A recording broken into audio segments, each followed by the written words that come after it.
Hello students, this is the another part of the heart. I have already explained to you in the previous videos how the circulation of the heart is taking place and what are the location and the structure we have already covered up. So today I will try to explain you about which I have already explained in the previous video about the two terms which are actually related with the two phases of the heart, right? So one is we have to be acquainted with this, that is the systole. Another one is diastole. Okay, this is actually the very important phase of the heart. Now as we know, I have to draw the heart again, so let me draw it in this manner where I can show you the schematic diagram of the four chambers of the heart. Now we already know that the receiving part of the auricle is from the vena cava as well as from the pulmonary vein. That means if we talk about the right auricle and the left auricle, they are receiving the blood and then the heartbeat it starts, right? When they receive the blood, remember one thing, the receiving part is actually the relaxing phase of the heart.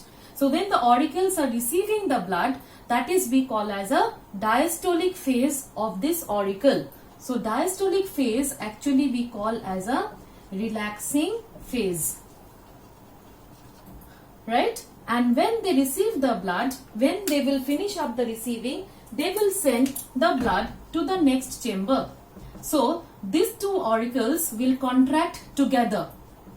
They will contract together. So the auricles will undergo the contracting phase together, and when they will contract, they will send the blood to the next ventricles. So right auricle will send the blood to the right ventricle, left auricle will send the blood to the left ventricle. Okay. So after this ventricle is receiving, that means ventricles are also receiving the blood at the same time. Now they will contract. So when we talk about that right auricle and left auricle are sending the blood down, this is due to the contraction of the auricles. And the contraction phase we call as a systole. So we can say that systole is what? The contracting phase of the heart. That means there are mainly two phases which are associated with the heart. One is the contracting phase, another one is the relaxing phase. Remember, during the contracting phase, the blood is sent. During this contracting phase, we can say the blood is sent. And during the relaxing phase, what happens? The blood is received. So we can just remember in this manner. So when there is a contracting phase, both the auricles will contract simultaneously. When there will be the relaxing phase, both the auricles will relax simultaneously. At the same time, the same thing happens with the ventricles also. But yes, auricles and ventricles, they don't contract and relax at the same time. They contract and relax alternatively. Like for example, when the auricles are receiving the blood, they are actually in the relaxing phase. When the auricles are receiving the blood, when the blood is coming over here, they are in the relaxing phase. Okay. Now when they are in the relaxing phase, that time the ventricles will be in the contracting phase. The ventricles will send the blood, one to the lungs and other to the dorsal aorta through the different parts of the body. So this is happening alternatively. And because of that, actually both of them are getting the relaxing phase as well as the contracting phase. Now I will come to the blood pressure. What is exactly the blood pressure means? Actually when the left ventricle is sending the blood through the dorsal aorta to the different part of the body, this is the dorsal aorta. Dorsal aorta means arteries. So arteries usually they are associated with the oxygenated blood.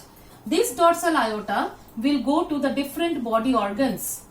It will give the oxygenated blood to the different body organs. So let us write over here oxygenated. And that means this dorsal aorta might get separated or branch into different arteries and it will reach to the different body organs. So here the arteries will actually feel the pressure of the blood along its walls. So when the left ventricle and the right ventricle, both of them contract, right ventricle will send the blood to the lungs for purification and left ventricle will send the blood to the different body organs.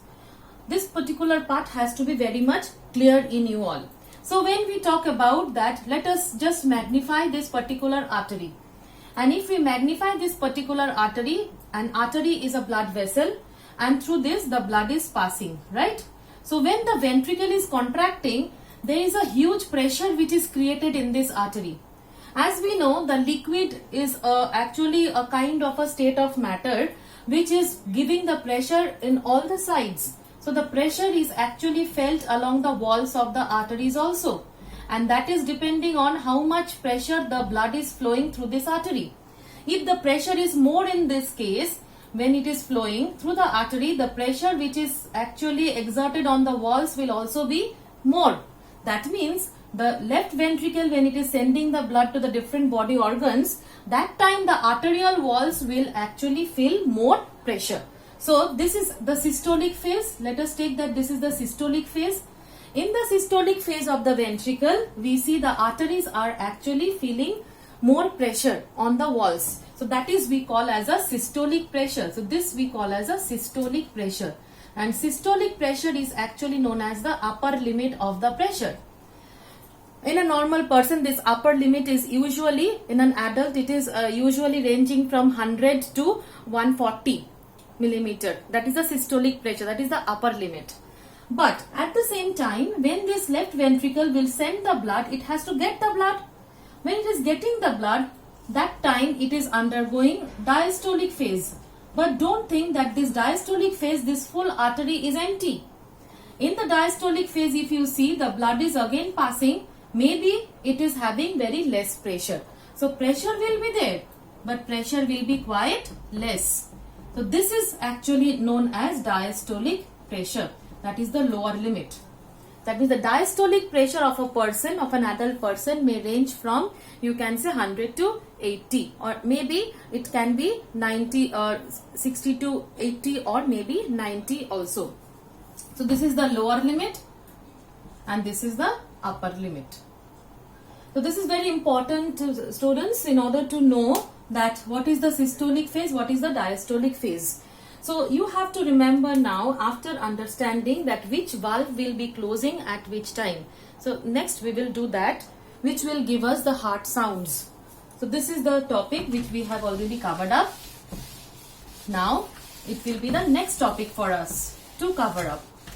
And the next topic will be referred to the heart sounds. It is heart sounds. Right? Now heart is actually what we call as a heart sound. We feel that one. Right? If you put your hand here, or the heart sound is also felt by the instrument known as stethoscope. Okay? All of you know that one. What it is measuring? It is measuring, or we can see, or we can hear when we put it in our ears. We can nicely hear that the sound is getting created. And the heart sounds, it can be categorized as two. Number one is lub. Number two is dup. So lub, dup. This is very important. The two sounds which are created in the heart, that is lub and dup. Now when the lub is created, let us find out. Lub is created when AV valves are closed.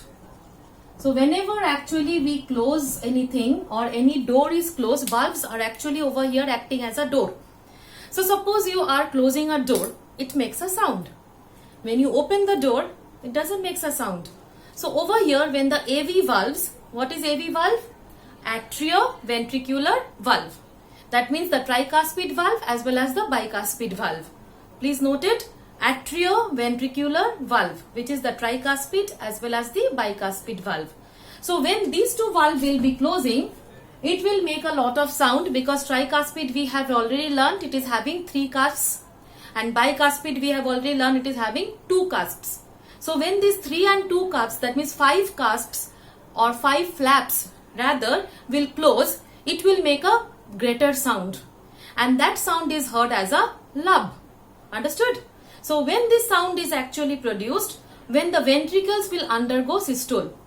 At the beginning of the ventricular systole, actually AV valves will close. Otherwise the blood will go back to the auricles again.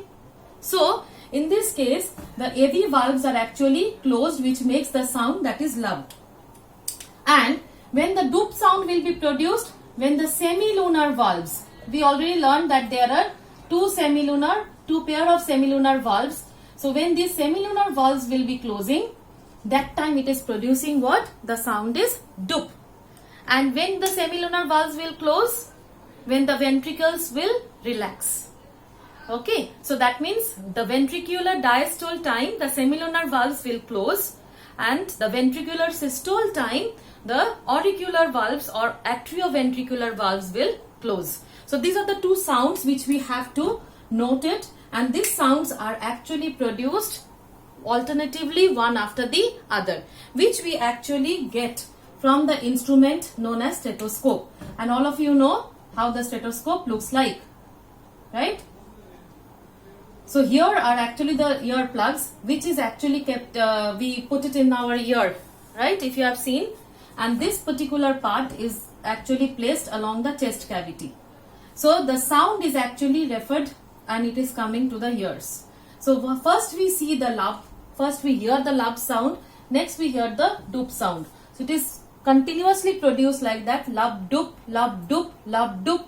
So why the lub is more? Actually because the AV valves are actually closing and 5 flaps are involved over here. So hope this is understandable to all of you. Thank you.